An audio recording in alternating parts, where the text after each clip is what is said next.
les non-vaccinés. Et il faut aller chercher, ça a changé maintenant, les gens qu'il faut aller chercher. Ce qu'il faut aller chercher, c'est les 2 millions de plus de 65 ans qui sont non vaccinés. Oui. Ils sont prioritaires. C'est le million de patients qui ont des comorbidités, je pense notamment aux obèses, qui ne sont pas vaccinés non plus. Oui. Et il faut aller chercher les plus de 65 ans, les 2 millions de plus de 65 ans qui n'ont pas la 3e dose.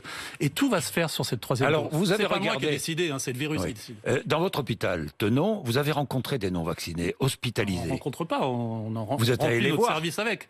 Vous remplissez votre service avec les non-vaccinés? Oui, moi j'ai 13 lits, je ne suis pas le seul à faire du Covid dans mon hôpital, mais moi j'ai 13 lits, c'est la moitié de mon service, et donc sur 13, j'ai 11 non-vaccinés. 11 non-vaccinés sur 13. Et vous les avez rencontrés. Que vous ont-ils dit, ces non-vaccinés? Alors ça, c'est mon obsession, j'embête les internes et les externes. Alors évidemment, c'est déclaratif. J'ai fait très vite, j'ai fait la contre-visite.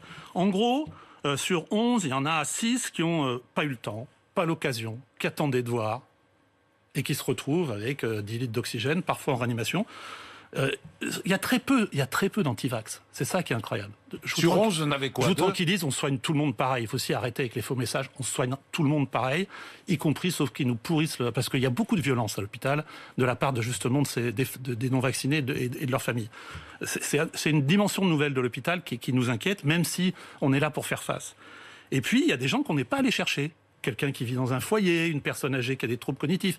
Donc, tous ces gens-là, finalement, c'est un élément assez optimiste. Sur 11, on peut les récupérer. Sur 11 hospitalisés, vous avez 6 qui n'ont pas eu le temps, n'y ont pas pensé, et 2 qui sont vraiment contre, et 3 qu'on n'est pas allé chercher. Quoi. Et le reste, c'est pas d'intérêt. En gros, pas d'intérêt. Notamment, je vais en faire une caricature. Quelqu'un de tout à fait cortiqué, dans un milieu bien développé, qui m'explique qu'il travaille dans un cabinet de groupe où les autres sont vaccinés et que donc ça suffit pour le protéger.